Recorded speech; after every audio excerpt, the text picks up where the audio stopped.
is yes, because I've predicted this and I've been saying it nonstop for the past several months. Once the police are gone, you will get weirdos showing up to your homes and businesses making demands of you, and there will be nothing you can do about it. Well, of course, some people are pushing back. Cuban community plans rally at Nulu restaurant in response to Black Lives Matter demands, saying that they claim to be fighting injustice, but they're using injustice. Now, for those that have actually given in to the mafia-like racketeering demands, protection racket demands, where these extremists go around smashing up businesses and then demand the city abolish the police, how have these cities been faring once they did abolish the police? Surprise, surprise, crime is skyrocketing. And I'll tell you what, man, what I've been saying about this is that it's getting worse. I can only assume it will get worse. And I warned about this years ago. Every time I see these stories about morality policing, about, say, the DA in New York or Texas saying we're not going to be charging these people, we're going to be dropping the charges, rioting charges in, I believe it was in Fort Worth, Texas, were dropped for many of these Black Lives Matter extremists. Morality policing. When the governors arrest people who want to open their businesses but allow Black Lives Matter. Morality government. And now we're hearing Louisville might actually declare racism a public health emergency. What you are seeing here is just a taste of what's to come. I've seen it before. I've seen it in Berkeley, and I've seen it in Hamburg, Germany. And I'm going to show you. I'm going to show you exactly what it looks like. If you don't stand up and call this out now, like this Cuban restaurant is doing, like the Cuban community is doing, Yeah. then they will eventually find that your residents are long abolished. There will be no one to protect you. We'll talk to you today Yeah, okay. about what's going on with this Black Lives Matter racket, E.T. as well as defunding the police and how it's affecting Donald Trump's polls. Because lo and behold, it looks like Trump is improving the more these lunatics go around making these insane demands. But let me just stress one more time. They're demanding net revenue cash from these businesses. Now this is mafia tactics. Before we get started, head over to timcast.com/donate if you'd like to support my work. There are many ways you can give. I got a P.O. box. But the best thing you can do, share this video or just subscribe. Most of the people who watch, or I should say just over half, aren't actually subscribed to this channel. So if you like my videos and you think I do a good job, make sure you hit the subscribe button, the like button, and the notification bell. And let's read this story from the Courier Journal.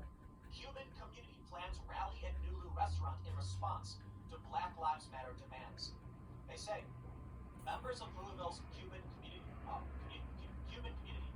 plan to gather Sunday in support of a Nulu restaurant owner who says he was threatened by Black Lives Matter protesters during a recent demonstration.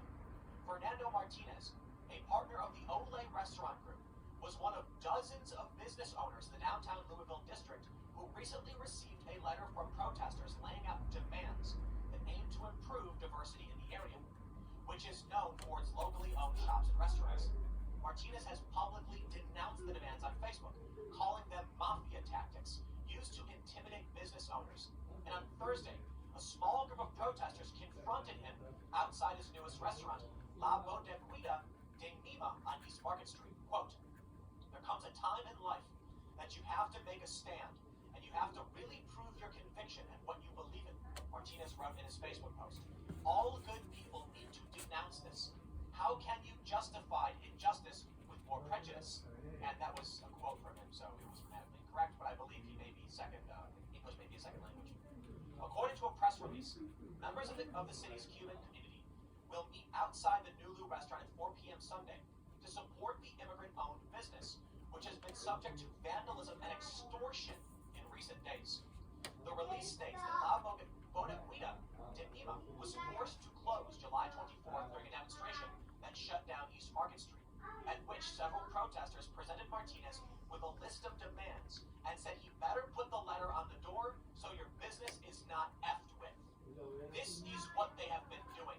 And if you've been following my content, if you have seen my listen to the podcast and listen to my videos, I've been warning about this exact scenario. The restaurant remained closed for the next 2 days because management and staff were concerned about safety.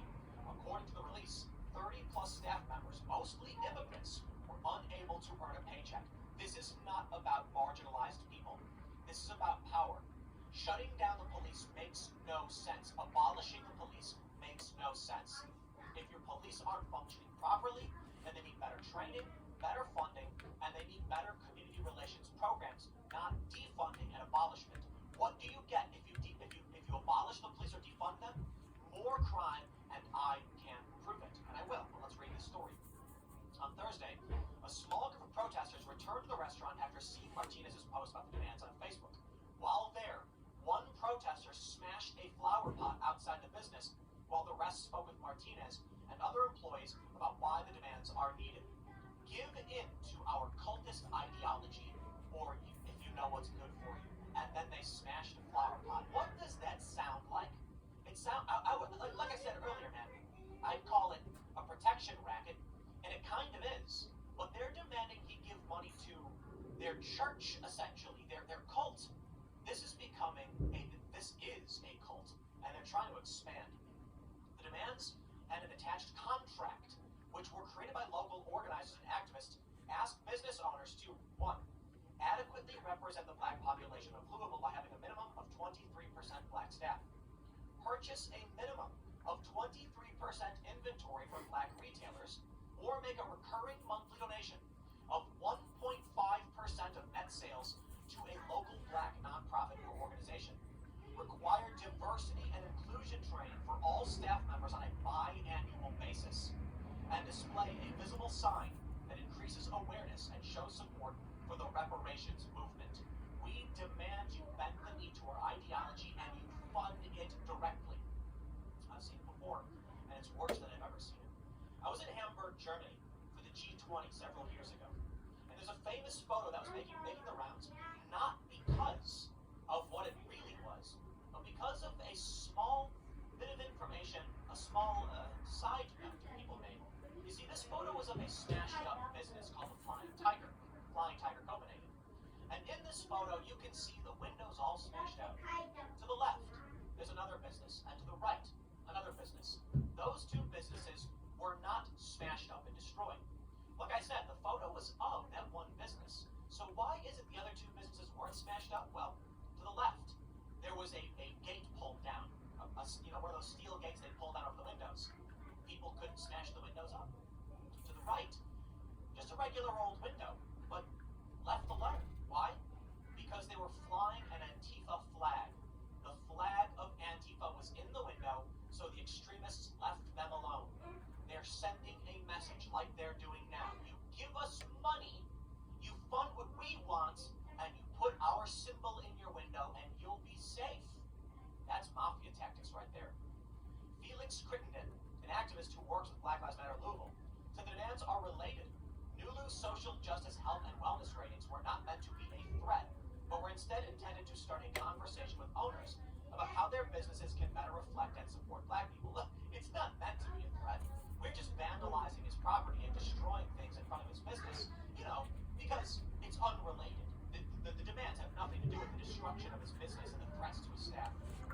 Crittenden, who also founded the organization Blacks Organizing Strategic Success, said several Lulu business owners have volunteered to sign the contract created by the protesters and are open to discussing their roles in the gentrification of the area, which has undergone hundreds of millions of dollars in development in recent years.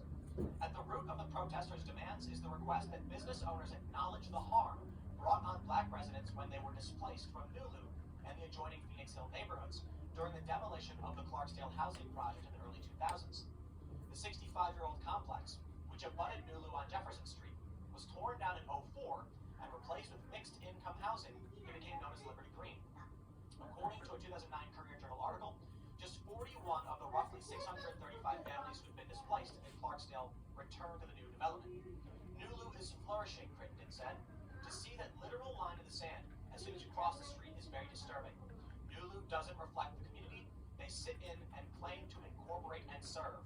And because of this ideological disparity, what do? They threaten people.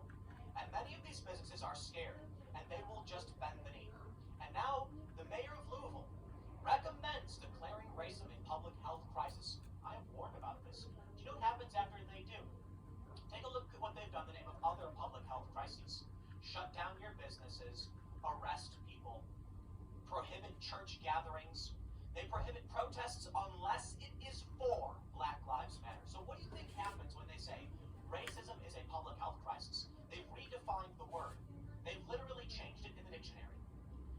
They're showing up to businesses and saying, bend the knee or else smash. I think we know what comes next.